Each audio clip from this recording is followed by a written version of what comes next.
ৰঞ্জিত আপোনাৰ পৰা জানিব বিচাৰিছো কেনেদৰে জুই সূত্ৰপাত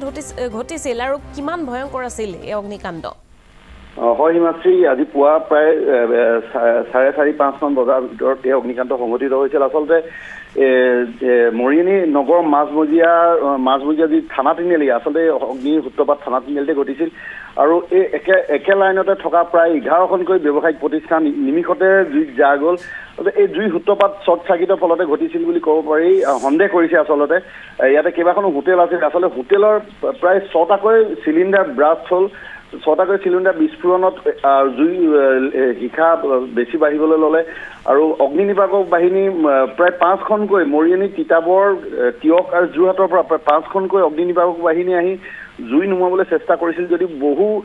প্ৰায় 2 ঘণ্টা পাছতে এই জুইকুৰা নিয়ন্ত্ৰণ কৰিবলৈ সক্ষম হ'ল বা নুমুৱাবলৈ সক্ষম হ'ল কিন্তু ইয়াতে যিসকল ব্যৱসায়িক প্ৰতিষ্ঠান আছিল ব্যৱসায় প্ৰায় যিসকলৰ লোকৰ ব্যৱসায় আছিল অতি দুখীয়া লোকৰ আছিল আচলতে তেওঁলোকৰ হিয়া উজাৰি কান্দিছে বৰ্তমান তেওঁলোকৰ কিবা লক্ষাধিক টকাৰ আচলতে বয় বস্তু ক্ষয়ক্ষতিৰ মানে সন্দেহ কৰিব পাৰি হিমাশ্ৰী হয় ৰঞ্জিত আপোনাক ধন্যবাদ জ্ঞাপন কৰিছো এই মুহূৰ্তত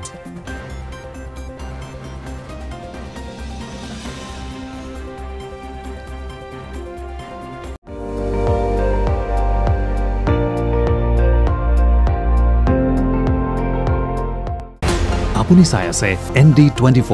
সৰ্বশ্ৰেষ্ঠ নহয় সৰ্বোত্তমৰ দৌৰ